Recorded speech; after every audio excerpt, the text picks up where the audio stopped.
mother has been there for 9 months now. She is happy. The caretakers know her. They know it's normal, and they know when to call me and let me know something is out of sorts. And I am so thankful for it. And even though I was nervous moving in, I knew it was going to be the right decision. And I'm definitely glad that I made that decision because it did pan out in the end that it was the best decision for my mom and for my family and for me. Hi everyone, I'm Lexie Callies. Do you feel the squeeze of caring for an elderly loved one and school-aged children? Then welcome to the Sandwich Stories. Let's dig in. Hiya. Hi, everybody. It's Lexie Callies with Sandwich Stories. I hope you're having a really great day. I am home alone. My boys are away on vacation together, and I hope they're having a really great time. And so far, I've received one picture, so there's that. They'll be home shortly, but my house is very quiet, and it's odd to me. And I am also not the favorite person of our dog, so she is sad and depressed, and looks at me as if to say, "Why are you not the one gone? Why am I stuck with you and not the adult male human?" Guess who her favorite is? It's my husband. Anyway, real quick, there have been some major changes with new friends moving into my mom's assisted living facility. So we went from 5 to 7. And then since we've had 7, it's only been maybe a week and a half to 2 weeks. We now have 10 friends. So it's a lot of new friends, and I heard that there could be possibly 2 more moving in like in the next week. And then my mom's building will probably be full. And it's a little unsettling. Not to my mother. My mother's oblivious to the new people. But one of the other ladies in the group, she was saying that it's very unsettling for her. She's been there since my mom moved in back in November. So she's one of the first 3. She really liked it being quiet. She liked having all the attention, um, all of these kinds of things. And now there's a lot of upheaval, new people, people sitting in different places, people sitting in the places you used to sit in. Kind of like you got used to that being your chair, and now someone else is just able to sit there, and it's a little hard, right? Um, and I think that made me think of I was speaking to one of the ladies whose mother just moved in 2 days ago. She moved in 2 days ago, and I had spoken to her before. She was able to get my number from a friend of mine who knew that my mother lived there. And she said, "Why don't you reach out to Lexi, talk to her, see what her thoughts are?" Turns out her mother moved in from the facility my mother first lived in. And this woman is not as far along as my mom. And so she's able to voice her opinion a little more, and it's just hard when you make decisions, right? It's hard when you have to be the person to make the decisions for your parent, hoping just like your children that you're doing the right thing. You're making the right choices at the right time. And you're making these choices with the information you have from doctors and other people in your life and your own, uh, when you notice things going on with your parent or your loved one, that you can see the changes and you say, this person probably will need more help. And maybe it's best that I make the choice now to move to a location where she can get more help as she progresses versus moving to a place very quickly and your loved one doesn't have the ability to participate in the decision making. So it made me realize that I don't think a lot of people realize how long it can take for someone to get acclimated to a new living facility. When you're young, you go to a new school, college, wherever it might be, a new job. It's hard being the new person, but you acclimate quickly, right? You get to know what the culture is, you get to make friends, you move on quickly. It's easy. It's not that easy for the elderly. And so when my mom lived in her last facility, I knew someone whose mother in law moved in shortly after my mom did. And her mother had a different disease. And she was told, because there was a lot of situations where her mother-in-law wanted to leave, was still able to call home and call people in her life to say, come get me, that they told my friend and her husband, whose mother was in the facility, to stay away, to bring all her things in, set up the room, and then drop her off and leave and stay away for 3 weeks so that she could get acclimated. And it didn't seem as if every time they came to visit her and then left, that she was being abandoned again and again and again and again. But it was still very hard for her. And in some ways, I think I can understand the thought of the drop and go. It's kind of like when you take your toddler to school for the first time, you give them hugs and kisses, and you take them and you leave, because whenever you um, hang around and it gives the impression to your child that this is not a safe place, that you're not willing to just leave because this is not safe. So then they get more upset and more upset and more upset. So I understand the drop and go, but then this is not a toddler. This is an adult. And yes, they have mental impairments and cannot always help make the right decisions. But I also feel that it's mean to invalidate their feelings and their concerns when they move to a new facility.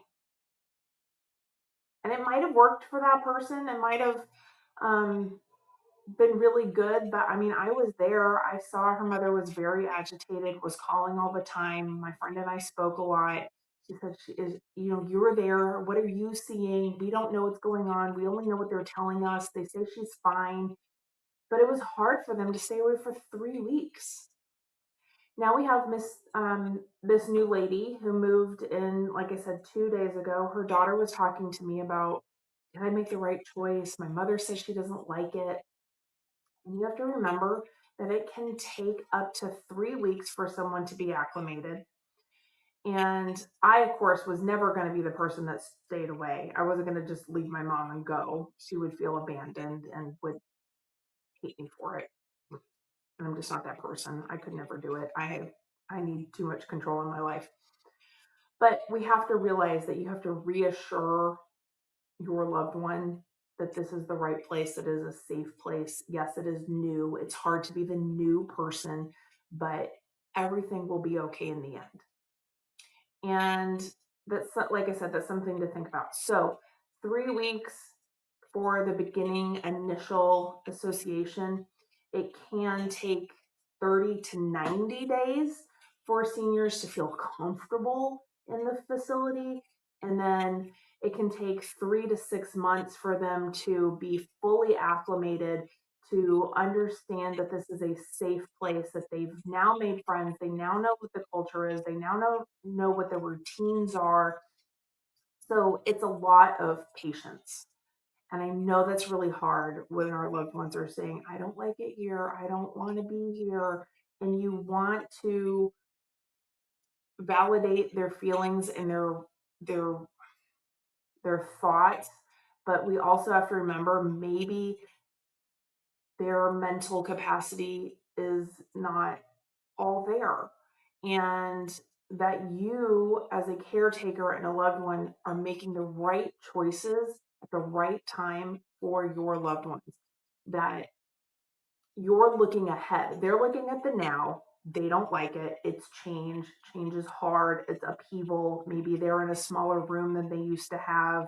They realized they still had to get rid of X, Y, and Z to be able to stay where they are now. And so they're seeing the now. You as a loved one have to see the later, right? We have to see further down the line. We have to see that this is the right choice. It's hard. I know it is. I've wrestled with these thoughts so many times. And that's why when I'm moving my mom to the newest facility was really hard for me. I met with the owner probably 3 or 4 times by myself with my husband and son. My mother didn't come because it was brand new. There was nothing for her to see or look at really. So I just had to go with my gut and say it was the right choice. And it ended up being the right choice. My mom moved in. She was okay for day 1 and 2. Then she started to realize that this was permanent and she kept saying she wanted to go home, that she didn't like it there. Why didn't you show me this location before I got here? I would have liked to be part of the decision making. I knew that had I shown her just an empty building with no one living there, she would have looked at me and said, "Why would I move here?" And that's if she had a good day and knew what was going on and could participate and could communicate to me her feelings. And I just had to tell her every time she told me these things, "You're in a safe place. This is your new home. We really like it here. Everybody is wonderful and you are safe and they will take very good care of you." And they have. And it was the best choice. And I'm so glad I made those choices. And I just want people to realize that whenever you do this and your loved one is coming back saying they don't like it, just know it takes time. It's patience and time. That, like I said, up to 3 weeks to be okay with it, 30 to 90 days to kind of feel safe, 3 to 6 months, maybe a little longer, for your loved one to be fully acclimated and realize that this is home. So know that you've made the right choice. Know that you've looked ahead, that this is the best choice for now, knowing that there will be needs later down the line, and that this is the best way to do it, because then the caretakers will already know your parent. They will already know if something is different and that they need certain attention because something has changed. If they move in later down the line and your loved one can't communicate with them, how are they to know that something is different and that is something to worry about, or is this status quo? So maybe sometimes moving in a little earlier than needed could be a good idea, but that you will need patience and that you just have to reassure your loved one that they are safe and that they are home and that it will be okay. So remember that patience, patience, patience. 3 weeks seems like a really long time. 30 to 90 days seems longer, and definitely 3 to 6 months is much longer, but it will all come out in the end. My mother has been there for 9 months now. She is happy. The caretakers know her. They know what's normal, and they know when to call me and let me know something is out of sorts. And I am so thankful for it. And even though I was nervous moving in, I knew it was going to be the right decision. And I'm definitely glad that I made that decision, because it did pan out in the end that it was the best decision for my mom and for my family and for me. So with that said, just wait. It'll be okay. That's all I can say, right? It'll be okay. So the song of the week is "Walking on Sunshine," and it's a really fun, upbeat song. Katrina and the Waves, that's the one who sings it, and it's got that fun, poppy, um, 80s feel that just gets you going, right? So "Walking on Sunshine" by Katrina and the Waves is the song of the week. And hope you all have a really great week. And you do get to walk on sunshine. Okay? I love you guys. Bye. Thank you so much for listening to Sandwich Stories. I really hope you learned some new things and enjoyed it. If you did, tell a friend, tell your mom, tell your sister, tell your dad, tell everybody you know to also listen. Maybe they'll learn some new things, how to help each other out, and find us at Sandwich Stories Podcast. Thanks so much.